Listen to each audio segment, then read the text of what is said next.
Hi and welcome back. We're up to mitzvah number 74, the positive commandment of sending away from the nest the mother bird before taking the children. There are not a lot of mitzvahs in the Torah that say Laman Yarichun Yomecha in order to get you length of days. And yet this is one of them.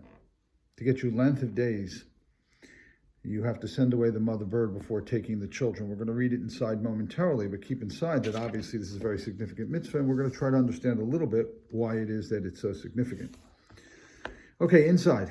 Mitzvah number 74, the positive commandment of sending away from the nest, which means that if someone finds a bird's nest on the way, with the mother bird sitting on the fledglings or on the eggs, and he wishes to take them, he has to send away the mother bird first and take them afterwards. For Scripture says, you shall surely send the dam away, D-A-M, and afterwards, and the young you may take for yourself. The way to send it off is by taking hold of its wings and making it fly. If one sent it away and it returned, even many times, he is obligated to send it off. If it was flying about, if its wings touched the nest, he would have the duty to send it away. And if not, he would be free of any obligation to send it off. Okay, now we're going to get into some details. The requirement of sending away from the nest applies only with a pure or kosher fowl and one which is not prepared, in other words, not in your possession. It's in the tree or in the ground. It's not like it's in your bird coop. And specifically with fledglings that do not fly as yet and need their mother bird, or with eggs that are not infertile and rotting. If a person transgresses and takes the mother bird with the young, he is to fulfill the positive commandment and send the dam off.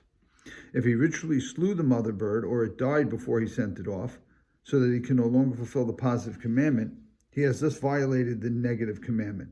Right? Had a chance to correct it, you couldn't do it. Now you've violated the negative commandment.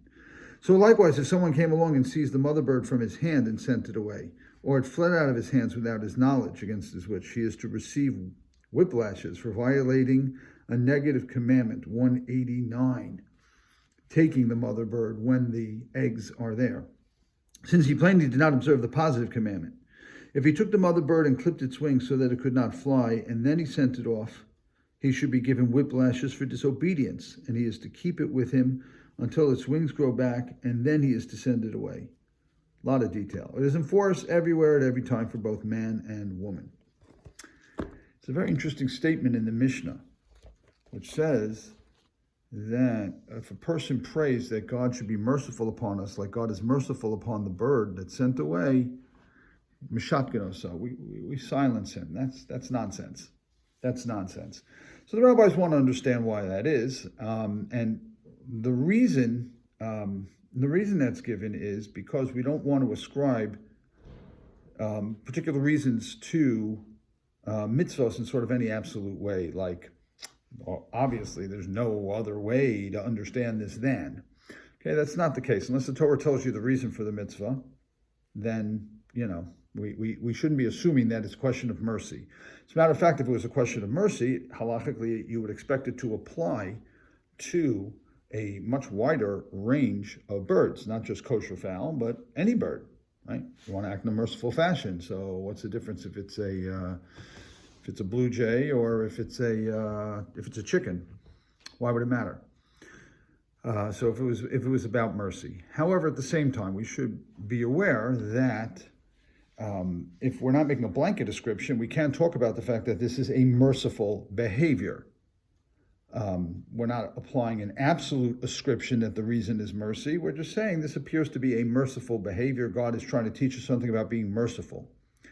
Interestingly, according to Rev Hirsch, who lived in the 19th century, according to Rev Hirsch, the reason for this mitzvah is because taking the mother and the children at the same time is symbolic of wiping out the entire species. This is certainly something we have a concern about today in our modern environmental situation, right?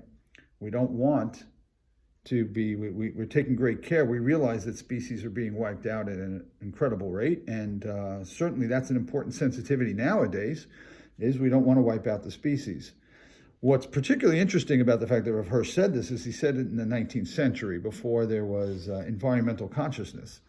which is remarkable. Of course, Rav Hirsch is remarkable for a lot of reasons. If you're going to pick up any writer from the 19th century and you want him to feel relevant, Rav Hirsch is your correct address. Rav Samson Raphael Hirsch from Germany wrote in a fashion which I will tell you I find still readable and relevant today. That's pretty remarkable for the 18th century, the fact that what he says is as timeless as it is. So a recommendation here, Derech Aga, by the way, right, as we're talking about Shiluach HaKain, sending away the mother bird, a recommendation to take a look at the works of Rav Hirsch. I think that you will find those works to be very, very satisfying in your understanding of mitzvos and in your understanding of the Torah.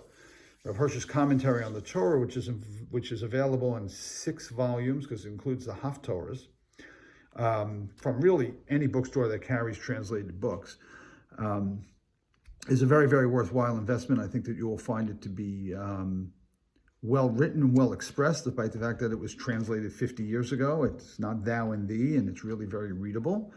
And you'll also find that the ideas are very, very contemporary, despite the fact that its authorship is 150 years old.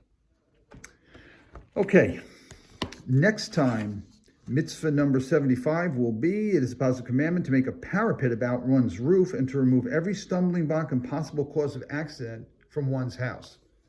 This will obviously be very, very relevant to all of us. See you next time.